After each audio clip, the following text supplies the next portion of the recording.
Stop the cap. Stop the cap. You might be very, very interested to see who I'm calling out on cap. Might be very, very interested. What's good, y'all? Everybody, welcome back to the Sorry It's True podcast. It's your boy ARP, and we here once again. I hope y'all are enjoying these lives. I got a new video that's up for members only as well. So go check that out. Shout out to the members. Shout out to the whole chat and the checks and balances crew over here. Gang. Speaking of gang, we're going to get into all this stuff. We have a lot of interesting talk to break down. And y'all see the title. Stop the cap. Is Trap Lord Ross a culture vulture? Now, don't read that and think that automatically, I'm saying that he's not. Maybe he is, maybe he isn't. Is MEO, my expert opinion, wrong in this situation? Are they right in this situation?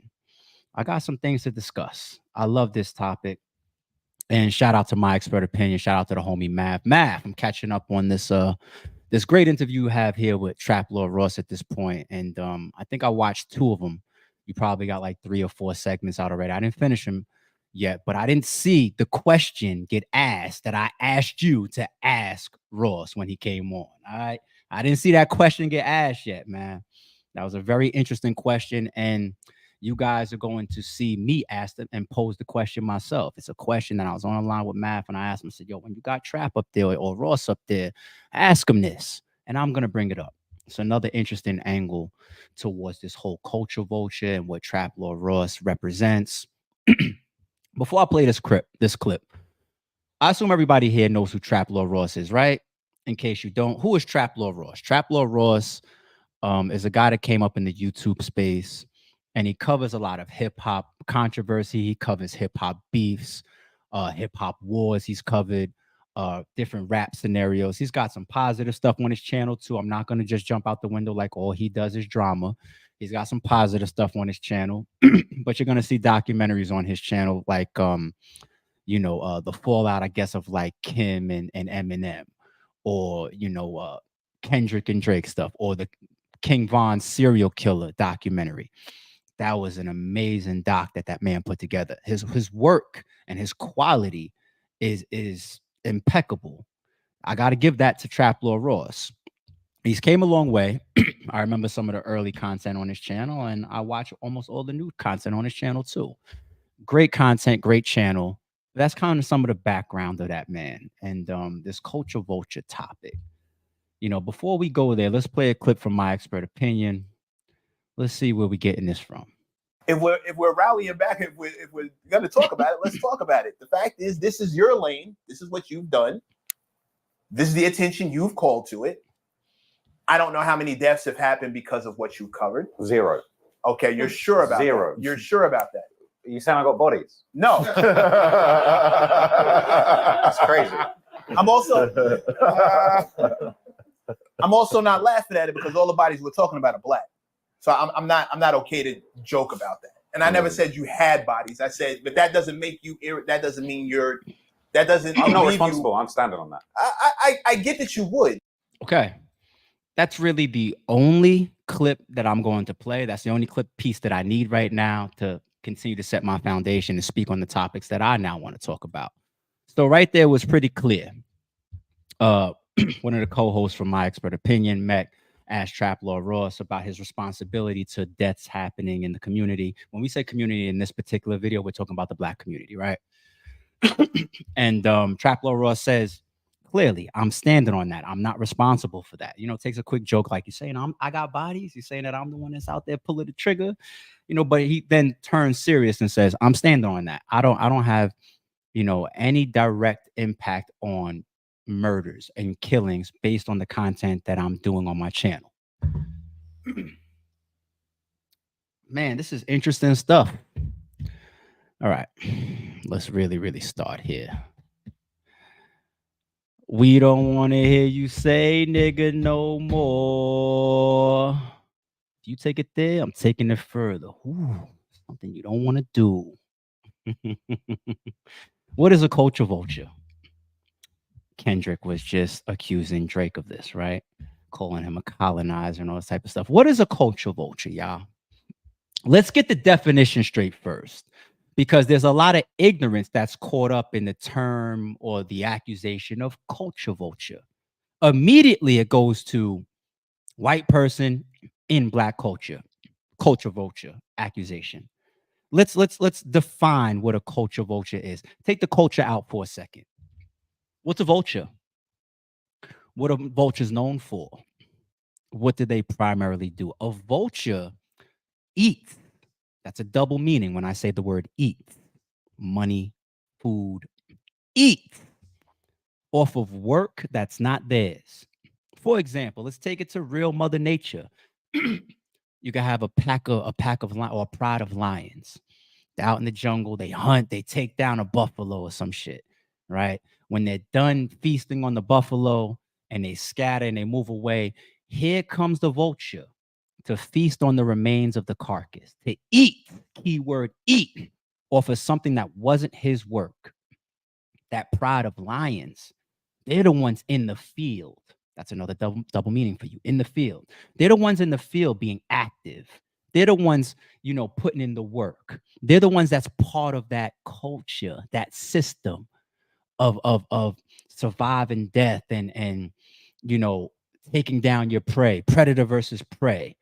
They're the ones in the midst of that, in the thick of that. They're the ones that have to live through that. They die by it. They live by it, right? And here comes the vulture swinging down on work that's not theirs to pick on some of the remains, or sometimes even get at the full course meal, right? It happens. That's what a vulture is known for. That's what a vulture does. That's how a vulture survives. That's how a vulture eats. Now, when we talk about vulture and we add the word culture now to it, can you be a cultural vulture and of same descent or same culture? Absolutely. Can there be a black culture vulture in hip hop? Absolutely. We have to really stop the ignorance for a second and let's get to the definition before we start talking about who's right and who's wrong. Okay. Let's say I'm a black man and I grew up a certain way. I grew up totally disconnected from black culture. I grew up totally disconnected from hip hop culture. I grew up totally disconnected from my history, my background, my people, my all of this, right? I grew up totally disconnected from that. And then I find out that there's this wave over here, this thing called hip hop. I don't know what it is, never heard of it before, but I heard it's one of the biggest commodities in the world and a lot of people are making money off of it. Let me figure out how to eat off of it. I'm the vulture that comes over this culture, this entity, and figures out how to eat off of it. Even though I'm a black man, in that sense, in that scenario, I'm still a cultural vulture. You want another one? I don't have to use black culture or black man to give an example. I can say like an NBA owner. If you got an NBA owner that doesn't know shit about basketball, imagine an NBA owner that doesn't even know what a travel is, doesn't even know what a free throw is. You know what I'm saying? Just realizes that, oh, there's this sport over here that makes a lot of money. And I happen to have a couple billions.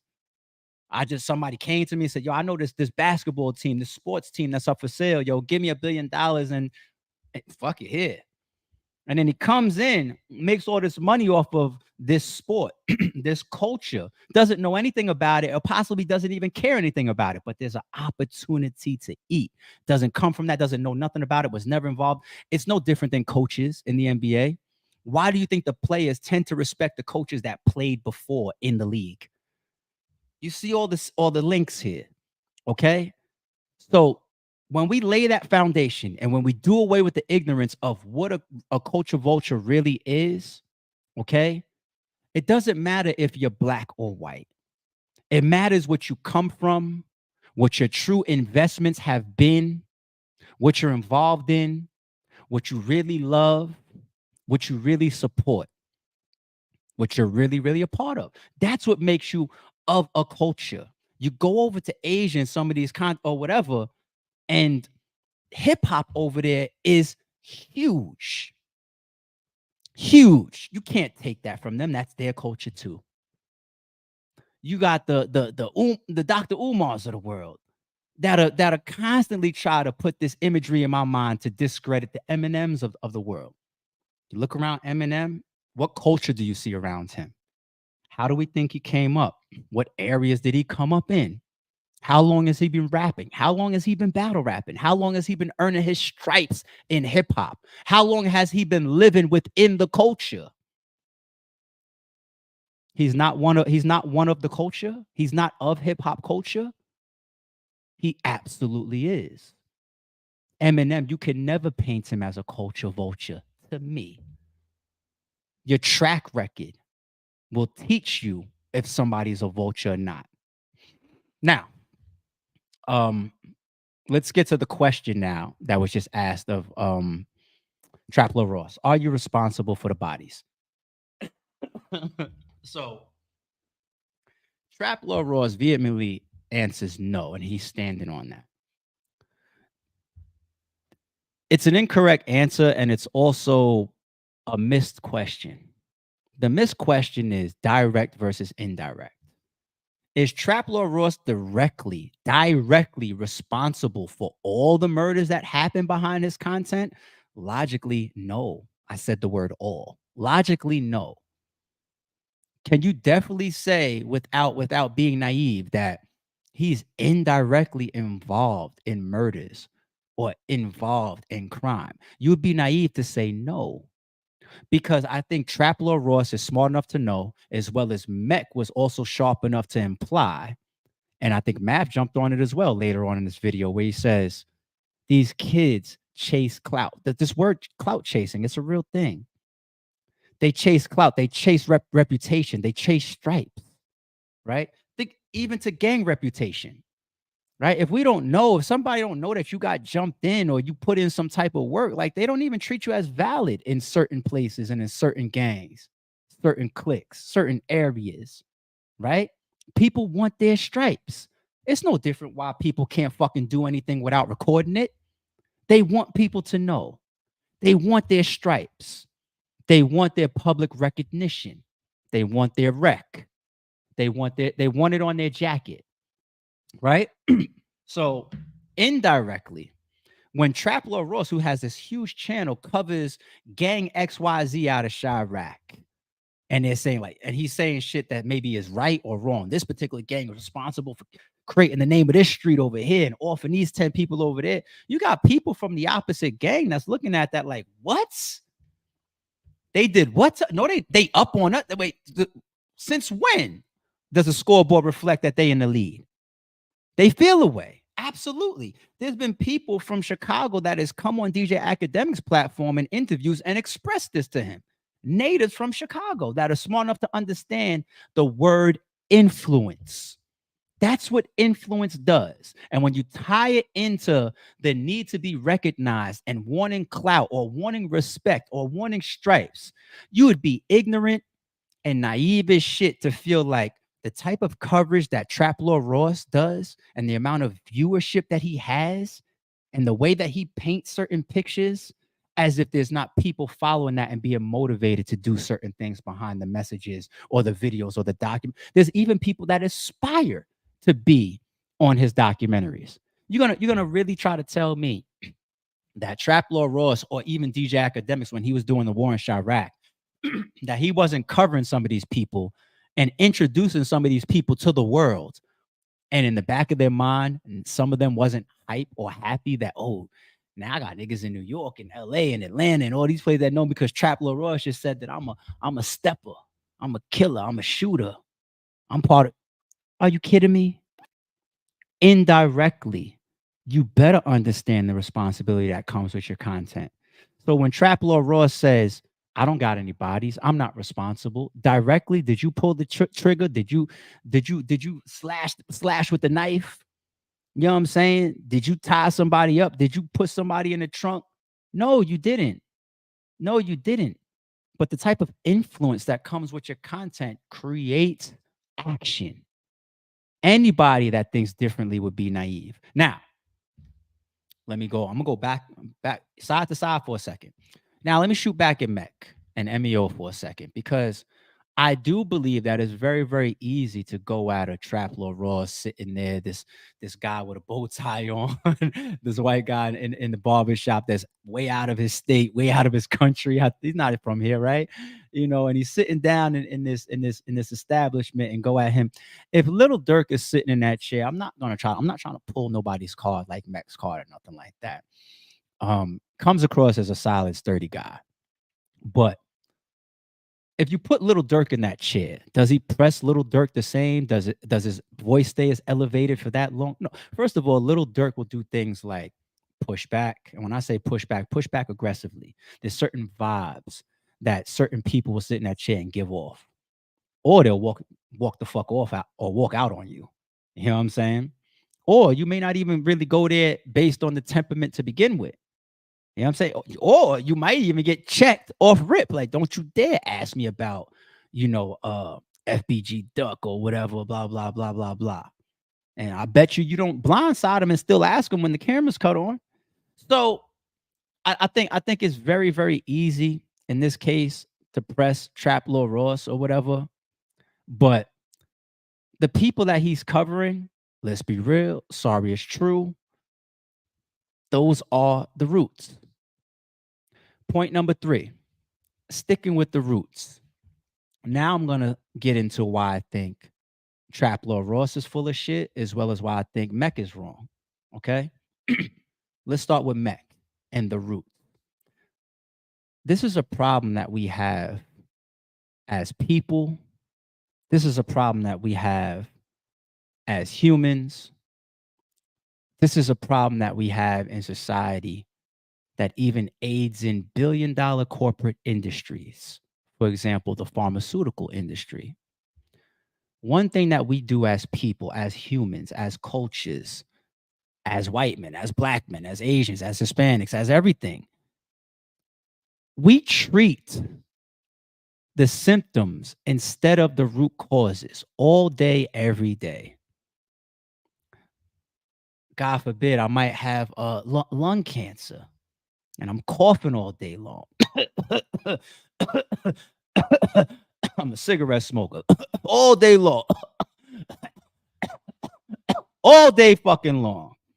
That same person's gonna walk into CVS and buy like what? Some Halls cough drops. You're treating the symptoms, make your throat feel a little bit better. You know what I'm saying? Might get you to stop coughing a little bit. But the root cause in your lungs is really the issue. We don't do that as a community. We black folks, my culture, my people, we don't do that enough. Let me give you an example of when my own personal example, when I was fuck it. I was disgusted by it. And this ties into Trap Lord Ross's content. King Von. The night King Von was shot and killed, the news went everywhere. Everybody started hearing about it.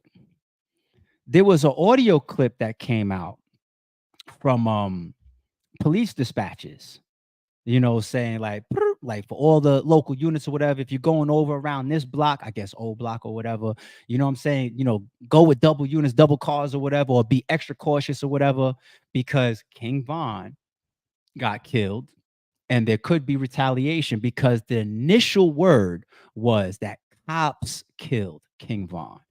Cops. That was the first shit that was going around social media. And I did not forget that audio from the police dispatches. Everybody be careful, because they think that we, killed somebody that is very, very revered over there. You fuck around and drive by on just a regular checkup and your cop car gets shot up simply because King Von got killed states away in Atlanta, right? I saw the uproar on Twitter. I saw all my fellow peers, battle rappers that I know personally, all this. I saw the uproar. Fuck these pigs, fuck the police and all that. It was going crazy. They act like they was about to go get up in the streets and march, or walk up to their local precinct and draw their weapons and spray the front of the buildings, or at least go get their signs and start riding. That was the vibe, because the word was that the cops killed Von. That video came out. It wasn't the cops that shot Von. The cops was out there, but we talking about Von right now.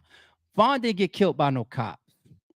We know who killed we know who killed King Von at this point. We all do, right? When that came out, and when people started understanding it wasn't the cops, I saw 0% of the same uproar when everybody was saying it was the cops.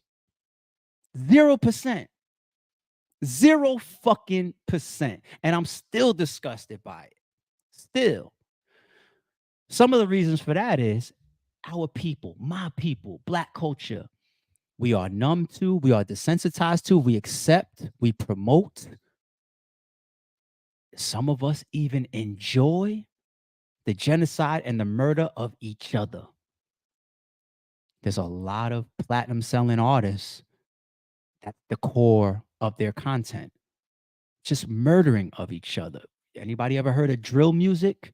How the fuck Chief Keef blew up to being one of the biggest rappers in the world. And all of our favorites have done it or still do it. And I'm able to separate my entertainment from reality. So I don't be bitching and moaning, but I still see the truth out there. I still see the reality out there. So when I really think about it, Mech and MEO in this scenario, y'all are walking into the CVS and getting the cough drops. Because as much as Trap Lil Ross can influence people from how big his content is and what he's covering, he's not the root cause. He's not the root cause. And this is when people say keep that same energy.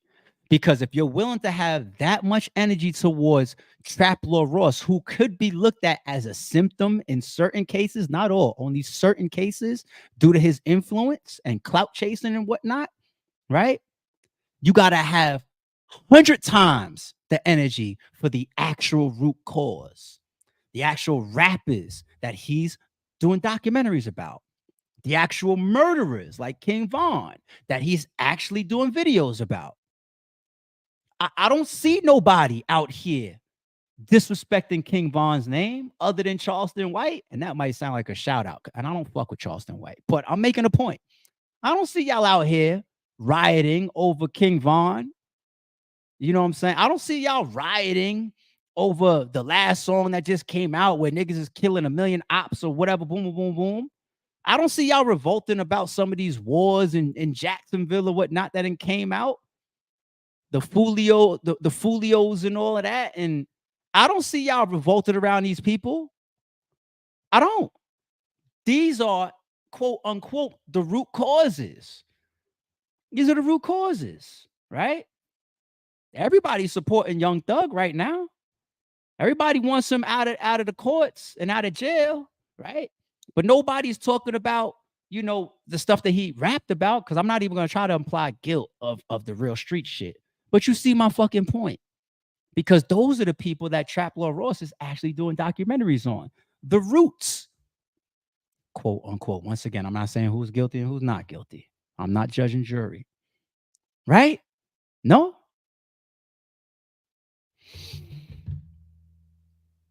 This is the question that I wanted Math to ask Trap Lil Ross. Now let me leave the MEO side alone and shout out to Mech. I think he still did what he should have done and asked some good questions to Trap Lil Ross. But now let me go to why I think Trap Lil Ross can possibly be labeled a culture vulture. Trap Lil Ross is blown up, over the years, and he's got bigger and bigger and bigger as far as his following and his viewership and his channel. And he even got a whole new fan base after he did the King Von serial killer documentary. Right. There's a lot of people that don't know his older content. And I'm pretty sure Trap Lil Ross would offer back some type of excuse or rationale behind what I'm calling out right here. But I remember the Trap Lil Ross days where he did a lot of the clowning of the people that he was talking about. To me, kind of talking down. He did it in a lot of comedic ways. He did a lot of like joking and sarcastic freestyles about these rappers and these criminals. He did a lot of costumes, coloring his hair, putting on gang bandanas. Some people take that real. Even if I was doing like, let's say a blood or a crip video, or even if I was joking, because of how deep that culture is, because of how many people died in that red versus blue war over the last ages, how many families that affected, I couldn't even bring myself to joke. I couldn't put on a red bandana for the sake of a documentary or a video and joke about it just to make the content look good, even if I was delivering a good message. Because even putting that rag on in a sarcastic or a joking manner is tied to so much history of families ruined and lives ruined and lost. And I don't forget that Trap Lord Ross used to do that.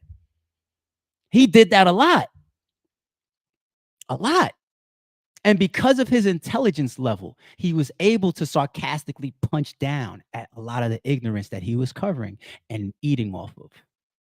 Now, as his channel got bigger, as he garnered more success, garnered a bigger following, let's be clear, people. When you see a channel like Trap Lord Ross's and you see that amount of traction, that amount of viewership, that amount of views, assume he's making at least $1 million or has made millions at this point. Oh yeah, YouTube will pay you. YouTube will pay you. All right. It's made a lot of money. A lot of fucking money. I think he's so smart though. I be seeing the intelligence in people. I think he's so smart though. As he grew his audience and realized like I'm a white guy in this space and oh shit, people are really watching me. And I'm looking at these monthly YouTube checks that's coming in. 20,000, 50,000, 100,000, 80,000, boom, boom. I got to make sure that my image is for the long haul, long run. I got to make sure that the culture vulture shit I can keep at bay. I got to make sure that I'm reputable as a white man in this space talking about Black culture and Black misfortune. I got to make sure that I can retain that status. And you don't see him doing that shit anymore. You don't see him being sarcastic and doing the punching down freestyles and the costumes and the colorful hair and the wearing the rags and all that anymore. You don't see him doing that anymore. Now you see him popping up on podcasts and interviews on Vlad and MEO and all that, wearing bow ties and ties and clean up his image and not joking and being serious. And all of his videos got the disclaimers now saying, or the outros saying, I really, really think this is sad as what's happening. But you were laughing in the past. So as much as we defined what a culture vulture is early in this video, can it apply specifically to Trap Lord Ross? Possibly. And not because he's white, but because of what he used to do and how he used to carry it until he moved to the next level. Because people at times will show you the true them. They'll show you the true them. Why do you think Pusha T put out the picture of Drake in blackface? What he's trying to do is say, like, this Drake that y'all are seeing today, that's just a marketing different version of him. And I'm not taking a shot at Drake by saying this. I'm just giving you an example to keep making the points. That was Pusha T's intention. You know what I'm saying? And what I'm trying to tell y'all is Trap Lord Ross. I'm not saying he did blackface, but he was punching down a lot, whether he was white or not. And he cleaned that shit up. So I call cap on both sides for those reasons. Shout out to MEO. Shout out to my guy Math up there. Shout out to Trap Lord Ross. Keep doing what you do. Try to keep it as positive as possible. I'm going to keep watching this content. I'm entertained by it. It's a lot of good information that he brings, a lot of awareness that he does bring as well. You know what I'm saying? But he does carry a responsibility. And I know that people want to say, what about all these other 5 million people that's talking about the same thing? I get it. Logically, that's a great question, but that's just not how the world works when you get to a certain level. Me and Jay-Z could say the same thing. Which one is going to have a 1,000 times more impact? The same words coming from Jay-Z. That means that if he's saying what I'm saying right now, he carries a different responsibility when the words come out of his mouth versus mine. That's the way the world works. And that's the responsibility that Trap Lord Ross has now as well. Because while you're circling the hood, back to the intro, while you're circling the hood and you're coming down from a place that you're not from and you're eating off of that, you might want to just make sure you keep it as genuine and as real as possible. And on the MEO side, just make sure that when we point our fingers, if you're going to point at the indirect responsibilities, if you're going to point your fingers at the symptoms, have 100% of the same energy to the actual root causes. That's all I'm saying. I don't think I'm asking for much.